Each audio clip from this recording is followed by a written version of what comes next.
আসসালামু আলাইকুম, কেমন আছেন সবাই? আবারও হাজির হয়ে গেলাম একটু সুন্দর সকালের ভিডিও নিয়ে। দেখা যাচ্ছে কিছু সুন্দর সুন্দর পর্তুলিকা ফুটে আছে। Let's start. আজকে সকালে ঘুম থেকে উঠে ফ্রেশ হয়ে দেখা যাচ্ছে বিয়েবাড়ির কোনো কাজ নেই আমার যেহেতু, তাই আমরা ছাদে সিঁড়ি দিয়ে হাঁটি হাঁটি করে করে চলে গেলাম ছাদের উপর। ছাদে যেই দেখতে পেলাম একপাশে খুব দূরে দেখা যাচ্ছে কিছু ফুল। তারপর সেখানে গেলাম, গিয়ে দেখি সেখানে একটি টবে আছে পর্তুলিকা, একটি টবে আছে মসরোজ।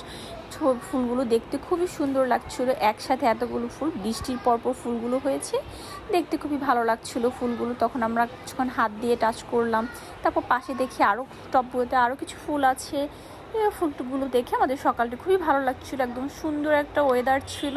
পাশাপাশি ফুলগুলো দেখে মনটা একদমই ভালো হয়ে গেছিলো। পাশেই আরেকটি বাড়ি ছাদে দেখা যাচ্ছে আরও কিছু মসরোজ, সেখানে একটি কাঁচামরিচ বাগানের এক পাশে আছে কিছু, ছাদ বাগানের এক পাশে দেখা যাচ্ছে একটি কাঁচামরিচের গাছ, গাছে অনেকগুলো কাঁচামরিচ ধরেছে, কিছু মরিচ পেকেও গেছে।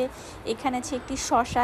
এখানে একটা সবচেয়ে মজার বিষয় হচ্ছে একই বালতিতে একটি শসা, করলা, ধুন্দুল সব একসাথে, চিচিঙ্গা সরি, একসাথে সবগুলো হয়েছে। এই যে করলা দেখা যাচ্ছে, ছোট ছোট অনেক করলা হয়েছে। করলাগুলো দেখতেও ভালো লাগছে, ফ্রেশ ফ্রেশ। নিচে একটি পেয়ারা গাছ দেখা যাচ্ছে, পেয়ারা গাছে পেয়ারা হয়েছে। পাশে একটি কাঁঠাল গাছ, কাঁঠাল গাছে অনেকগুলো কাঁঠাল ধরেছে। মানে সকালবেলা কি সুন্দর যে ভালো লাগছিল এই দৃশ্যগুলো দেখতে, মনে হচ্ছিল যে আল্লাহর সৃষ্টি কত সুন্দর। তারপর যে একপাশে দেখা যাচ্ছে একটি টিন শেডের ঘর, সেই ঘরটিও বেশ ভালো লাগছে দেখতে। এখানে একটি আছে মেহেদি গাছ, তার পাশে আছে কিছু বেগুন গাছ। এখানে মিফতা এবং আনান্তা, ফুপাতো মামাতো ভাই বোন, তারা বসে বসে গল্প করছে। তারাও এসেছে আমার সাথে সকালবেলা।